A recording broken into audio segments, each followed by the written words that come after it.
I just like the sound of it.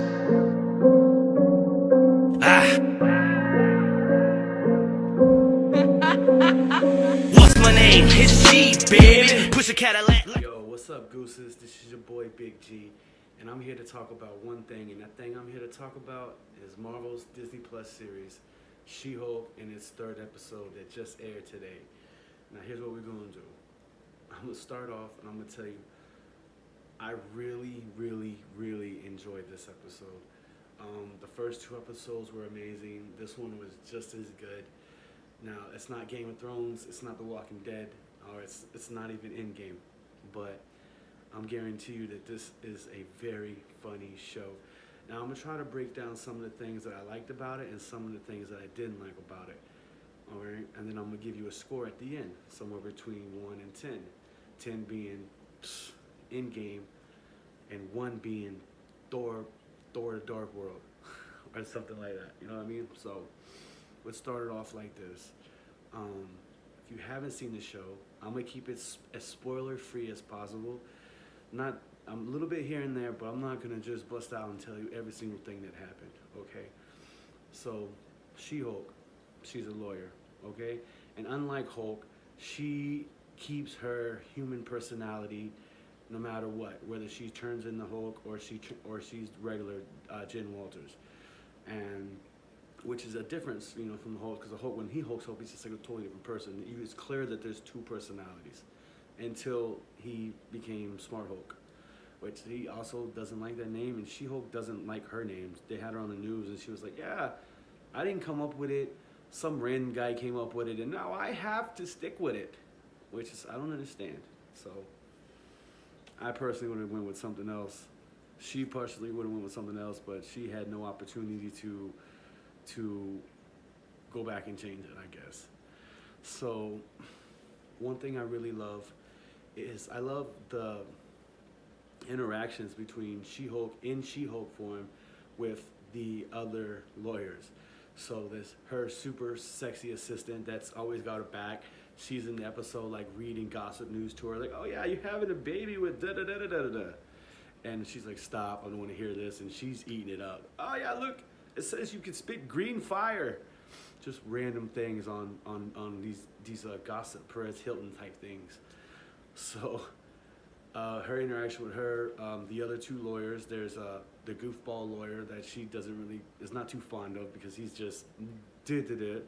And then there's the good looking lawyer who's, I'm charming. What's up? Da da da da da da da da. I help people and whatnot and look good doing it or whatever. Their whole interaction is really fun.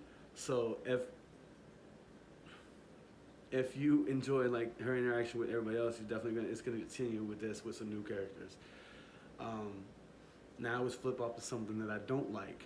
All right, and here's something I don't like, and it's through the whole series, is I don't like the whole fourth wall breaking, turning to the camera, talking. She's sitting there talking about, oh yeah, there's a part in the episode where she learns about Wong's existence, and she's like turns to the camera and she's like, oh, I know you guys are super excited about seeing Wong, but this is my show. This is my show. Pay attention to me. What?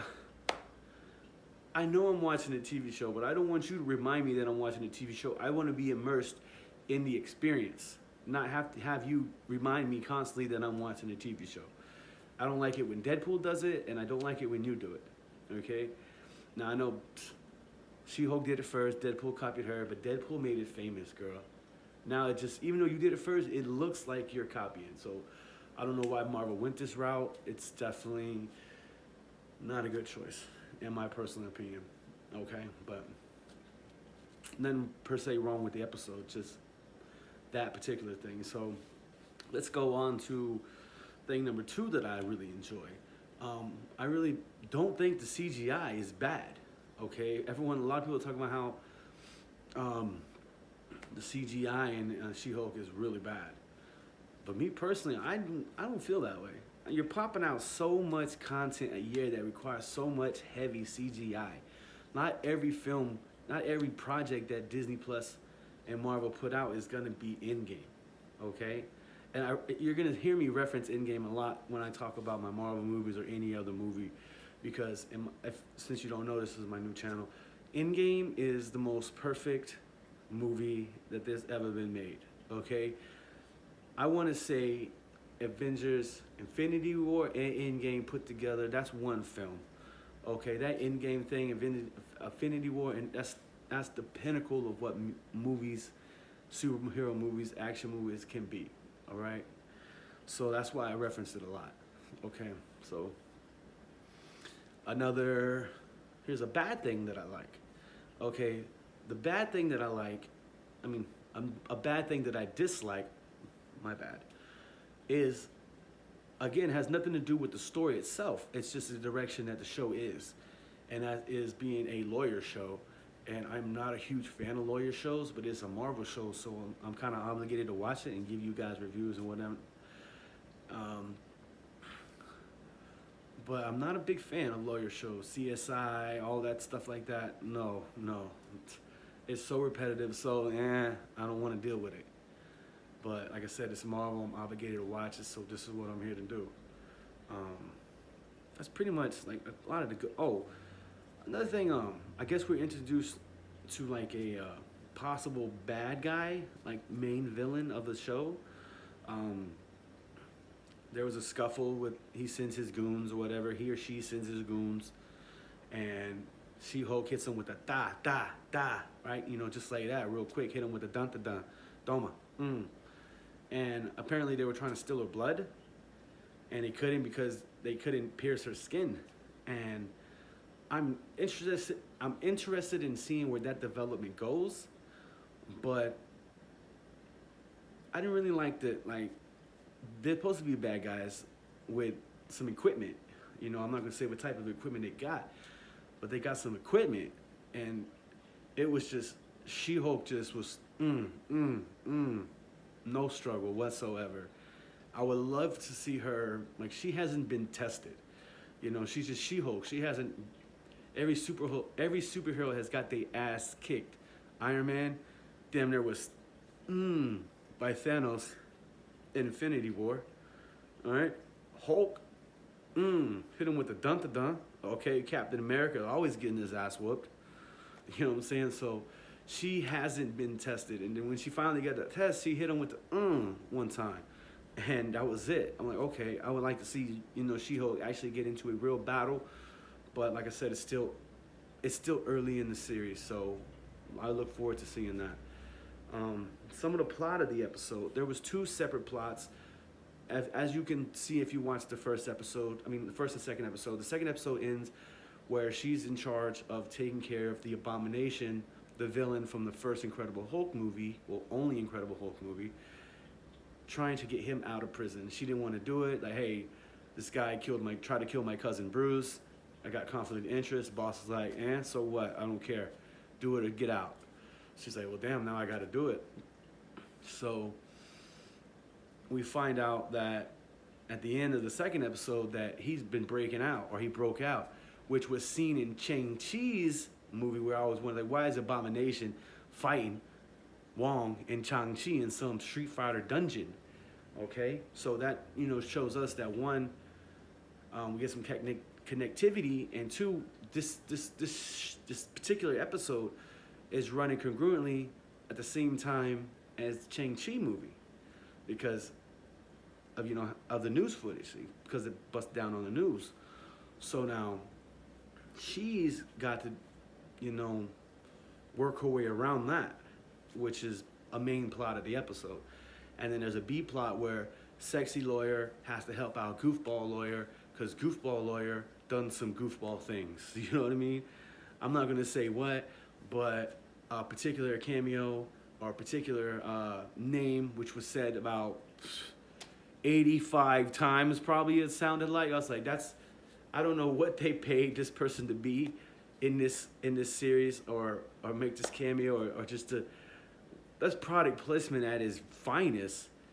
Like, it's had me, every time they had this conversation about this particular character, I was dying laughing all the time. It was just crazy. So basically, goofball lawyer, dating a girl, from Asgard that can change, because you know how Thor can change and Loki can change. So apparently, this person was changing into a celebrity and fooling this guy into giving her money, and it's like, what? You have to, the gag is like, bro, you had to know. Like, you had to know. Are you serious? How did you not know? So that whole part of it was really, really funny. The main plot where we're dealing with She-Hulk and Abomination, Tim Roth's portrayal of Abomination is really fun. Totally different than, you know, how he was portrayed in the first movie, well, the only Incredible Hulk movie. Kind of like an asshole, a dick. Now he's all like, you know what I mean? Woosah, baby. He's all about good vibes, bro. Good vibes. Like, yeah, I was a bad guy, but I'm like totally cool now. Trust me. So as the audience, you're still like, okay, can't we trust him? Her, can't we trust him? That whole episode back and forth on how can we trust this guy? So, and just shenanigans involved either way. So, really good episode, really good episode. Now, like I said, it's not Endgame and it's not Thor 2, okay? So I think I can bust around this time. Let's score time. Let's do score time. Let's do the score time. Let me tell you, I'd have to give this episode no lower than a 5, because it had me laughing, you know? And if you can have me laughing like that, you got to at least get a 5. Like I said, the story is good. The fourth wall breaking, I'm not a fan of. The lawyerness, I'm not a fan of. But the character interactions, the characters are super, super fun. And that's why I'm going to have to give this one a 5.5. Because it's just pretty good for a lawyer show. I'm a lawyer show hater, and I'm sorry. But, you know, the first episode, I gave it like a 7, you know. That one was really good. I liked it. And this one is just, you know, kind of maintaining. Actually, I'm going to go with 6.5, actually. 6.5 is my final score. I was going to give it 6, but, you know, as you seen from the trailer, my boy Wong was in it. And I love Wong and anything he's in. So you get a 0.5 point for having Wong in it. Then I'm going to give you another 0.5 point for the guest celebrity cameo. All right? So that leaves you at 6.5. Okay? 6.5 for the episode. That's 3.5 away from Endgame. That's not bad. Okay? So let me know in the comment section whether you like the episode, what you think about it, where you think the direction is going. I'm excited. I'm definitely going to watch next week. So let's do it. All right, gooses.